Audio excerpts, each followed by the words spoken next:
You are watching the press preview, a first look at what's on the front pages as they arrive. In the next half hour, we'll see what's making the headlines with journalist and author Christina Patterson and columnist at the article Ali Miraj. So let's see what's on some of those front pages for you now. Well, the Sunday Express says 100 MPs are plotting to remove the Prime Minister. That also makes the front of The Observer, which says a plan to bring in a so-called unity candidate has been dubbed a rescue mission. That unity candidate could be Defence Secretary Ben Wallace. That's according to the Sunday Mirror. But while Liz Truss is still at number 10, it's Jeremy Hunt who holds the reins of power, says the Sunday Times. The Sunday Telegraph reports that the new Chancellor is considering delaying a 1p tax cut and has won the backing of the Bank of England. And the Daily Star Sunday says Shane McGowan from the Pogues has a fear of fairies. Not quite sure why that's news, but anyway, a reminder that by scanning the QR code you'll see on screen during the programme, you can check out the front pages of tomorrow's newspapers while you watch us. And we are joined tonight by Christina Patterson and Ali Miraj. Welcome to you both. Good evening. Let us start with the Express and their headline in bold letters revealed a secret plot to oust PM. I would suggest that it's not so secret anymore, Christina. Yeah, well, exactly. I mean, these plots have been circulating in the papers for days on end. So, as you say, not exactly the usual definition of secrecy. I mean, I have to say, having inflicted this absolute catastrophe on our country, the hubris of the Tory party, that they now think, oh, we can just, have a little chat among ourselves and sort this out and submit the country to whoever we think we should foist on them next. It's just breathtaking, actually, absolutely breathtaking. They put us through this catastrophe, and we are talking catastrophe. I don't know anyone at the moment who isn't worried about their personal finances, including people like doctors who've never worried about their finances, particularly in their life. If people who are earning considerably more than the national average are worried, then heaven help the rest of us. This is, these are utterly unprecedented times. And the idea that people can just sit in back rooms and think, oh, now we think we'll have so-and-so. No, perhaps we should have so-and-so. The idea of a unity candidate is for the birds, because we have never, ever seen a party so striven with rife and factions and fighting as this lot of charlatans who've inflicted this chaos on our country. Clearly, we need a general election. Yesterday, an investor at Hargreaves Lansdown said that the only thing that would calm the bond markets at this point was a general election. We don't need the chairs being moved on the Titanic. The Titanic is already sinking. We need an absolute change for this country. And I wish that the Tory party, for once, would put the country before their own vested interests, because it is absolutely disgraceful what they're doing for us. And they should never be forgiven for it. Never be forgiven for it. With any luck, they'll come to power for a long time. Ali, do you agree that a change of candidate is not the answer? That really is, as Christina says, rearranging the deck chairs on the Titanic? Well, look, Gillian, I'm a great lover of Christmas, but I hadn't realised that the pantomime season had already started. We are in a really, really deeply worrying and unfortunate situation here. I've known Liz Truss personally for over 20 years. She's always had very warm and cordial relations with me and vice versa. But I just make this appeal that, look, the entire programme on which Liz stood on has been utterly and completely discredited.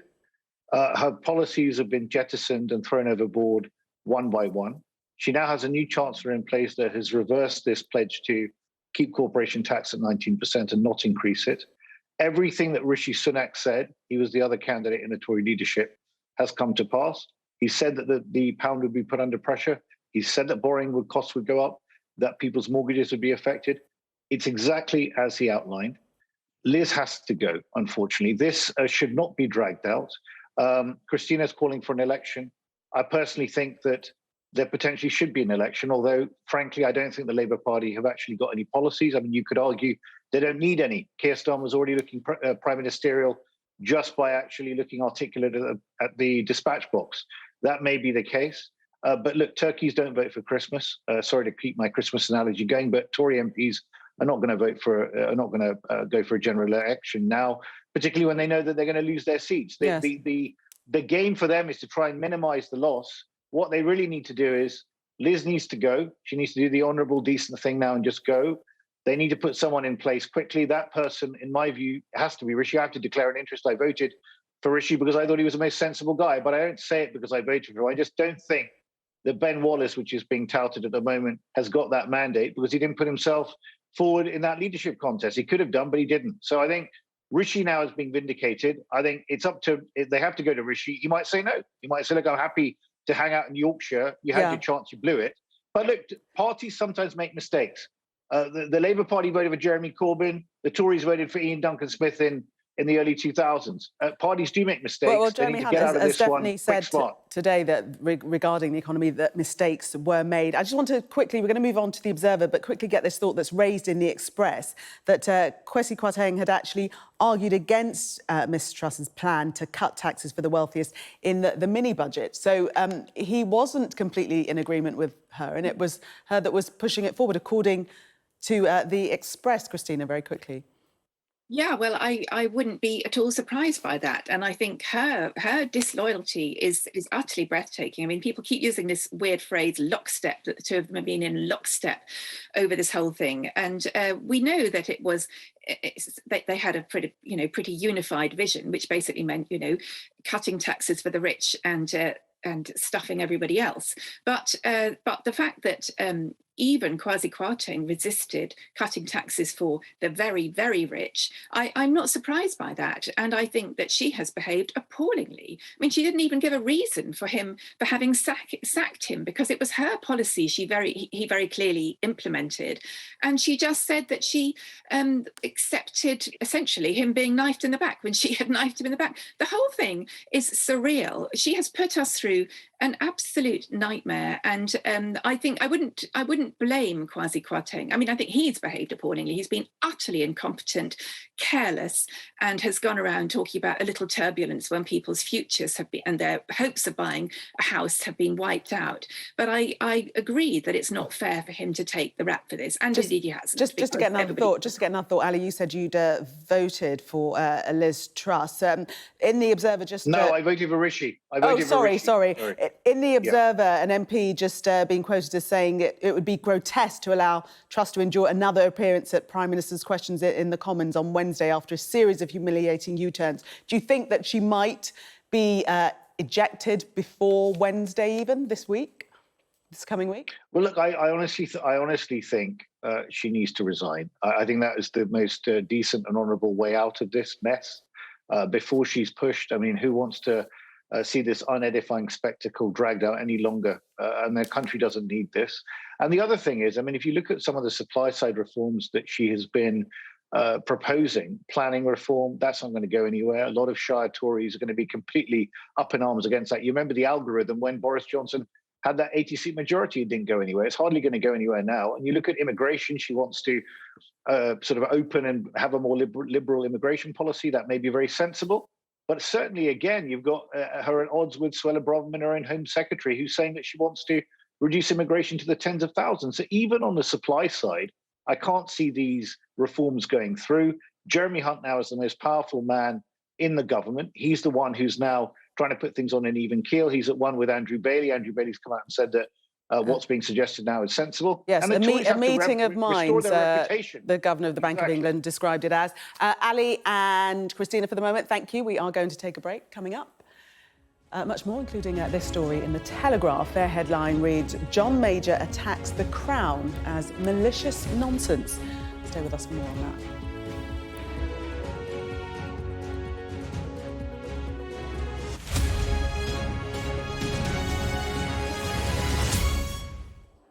Welcome back. You're watching the Press Preview. Still with me, journalist and author Christina Patterson and columnist at the article Ali Miraj. Let's have a look at The Observer first of all. And the story there, it's the worry of unions that there might be this new era of austerity as hinted at by the new Chancellor.